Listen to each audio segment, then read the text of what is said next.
এক সমন্বয়কারী বগুড়া গেল। তার মুখের এক্সপ্রেশন দেখেছেন? মানে হুমকি দেওয়ার ভাব দেখেছেন?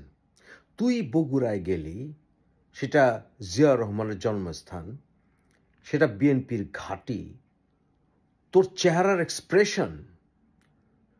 আবার টাঙ্গাইলে এই সার্জিস হুমকি দেয়, এক ফ্যাসিস্ট নামিয়ে আরেক ফ্যাসিস্ট আনতে চায় না, মানে জামাতি ভাষায় কথা বলে, এক জুলুমকারী সরিয়ে আরেক জুলুমকারী আনতে চায় না।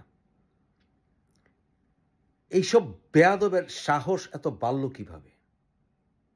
এরা মনে করেছে যে আওয়ামী লীগকে নামিয়েছে এরা। তোরা মনে করিস যে তোরা কোটা আন্দোলন করতে গিয়ে মানুষকে জড়ো করেছিস, সাধারণ ছাত্রদের রক্ত ঝরা দেখে সাধারণ মানুষ রাস্তায় নেমেছে, সকল দলের নেতা নেত্রী কর্মীরা, ছাত্র নেতারা রাস্তায় নেমেছে, ছাত্র সংগঠন রাস্তায় নেমেছে, সরকার পতন ঘটিয়েছিস তোরা। আরে তোদের কোনো রোলই নাই সত্যি কথা বলতে গেলে। এটা প্রমাণ কিভাবে করা যায় জানিস? সিম্পল, এই কোঅর্ডিনেটরদের বলছি, এই যে সমন্বয়কারী, তোদের বলছি, হ্যাঁ তোদের বলছি, তোদের প্রতি যতটুকু ভালোবাসার সৃষ্টি হয়েছিল না, এটা গেছে আমার। এটা কাজ করি আমরা সবাই, চলুন সাধারণ জনগণ এদের থেকে সাপোর্ট উঠিয়ে দেই। আরে ছাত্র দল লাগবে না, ছাত্রলীগ এদের এখনো, এই যে মানে ছাত্রলীগ যে একটি তটস্থ অবস্থায় আছে, এই ছাত্রলীগই যথেষ্ট এই সমন্বয়কারীদেরকে এমন মাইক দিবে এখনো স্টিল।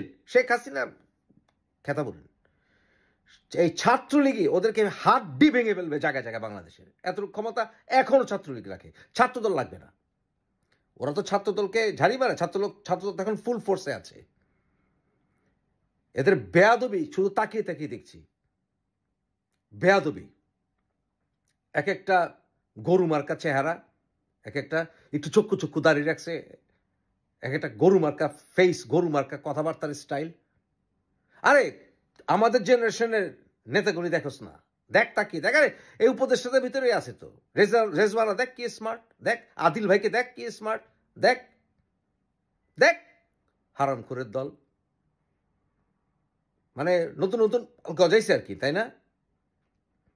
কিচ্ছু লাগবে না, ছাত্রদল সরে যাবে, ছাত্রদল সরে যাবে, ছাত্রলীগই তোদের হাড্ডি ভাঙবে, তখন বুঝবি সরকারকে ফালাইছে, বুঝবি জনগণ ফালাইছে না, তোরা ফালাইছিস। ছাত্রলীগই যথেষ্ট, যুবলীগ লাগবে না, আওয়ামী লীগও লাগবে না। এখনো স্টিল নাও এই যে নেতৃত্ব সংকটে যে আওয়ামী লীগ সাফার করছে এখন স্টিল, আমি তোদেরকে চ্যালেঞ্জ করে বলছি। আর ডক্টর ইউনূস রাজনীতি বুঝে না কিছুই, এই সকল সমন্বয়কারীদেরকে অতিরিক্ত প্রিভিলেজ দিচ্ছে, অতিরিক্ত প্রিভিলেজ। যারা আহত হয়েছে, যারা নিহত হয়েছে, তাদের পরিবারের জন্য সারা বিশ্ব থেকে সাহায্য আসা শুরু করেছে। এই সমন্বয়কারীরা মূল মানে সমন্বয়কারী হবে এদের সাহায্য সহযোগিতা ডিস্ট্রিবিউট করার জন্য। কেন? অন্যান্য রাজনৈতিক দলের ছাত্র সংগঠন নাই? ওরা কেন ইনভলভ হবে না? সব বিষয়েই এই সমন্বয়কারী আর সমন্বয়কারী।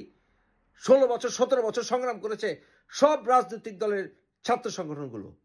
ওরা কি বসে বসে আঙ্গুল চুষবে? এরা কয় ফোঁটা রক্ত দিয়েছে এই সংগ্রামে।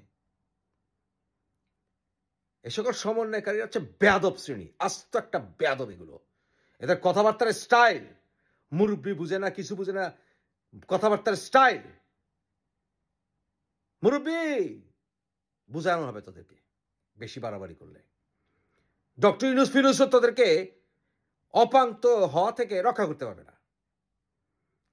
ডক্টর ইউনূস যদি এদেরকে অতিরিক্ত প্রিভিলেজ দেওয়া বন্ধ না করে, না দূর, ছাত্র দল লাগবে না, যুব দল লাগবে না, বিএনপিও লাগবে না, শুধু ছাত্রলীগ এদেরকে যদি অপান্ত ঘোষণা করে না, বঙ্গোপসাগরে ফালাই দিবে এদেরকে ধরে এ সকল সমন্বয়কারী। তখন বুঝবে সংগ্রাম কারা করেছে, তখন বুঝবে। সমন্বয়কারীরা সরকার পতন ঘটিয়েছে, ওরা যে ঝাড়ি মারে 15 মিনিটে ফালে দেবো, 15 মিনিটে মিডিয়া বন্ধ করে দেবো, 15 মিনিটে পত্রিকা বেশি বন্ধ করবে, 15 মিনিটে এটা করবে, 15 মিনিটে এটা করবে। 10 মিনিটের আলটিমেটাম দিয়ে শুধু ছাত্রলীগকে তাদেরকে সমুদ্রে ফেলে দেবে, বঙ্গোপসাগরে ফেলে দিবে। আর যদি তোরা বিএনপিকে খেপাস, ছাত্রদলকে খেপাস, আর বেয়াদবি বন্ধ না করিস, এই সার্জিস এই যে হাসনাত আব্দুল্লাহ আর বাকি কটা আছিস, ছাত্রদল যদি তোদেরকে অপাঙ্ক্ত ঘোষণা করা শুরু করে না, ছাত্রলীগ ফেলবে বঙ্গোপসাগরে, আর ছাত্রদল তোদেরকে ফেলবে ওই দূরে নিয়ে আর টাইনা প্রশান্ত মহাসাগরে। তখন ওইখানে পানিতে চুপে শান্ত থাকিস।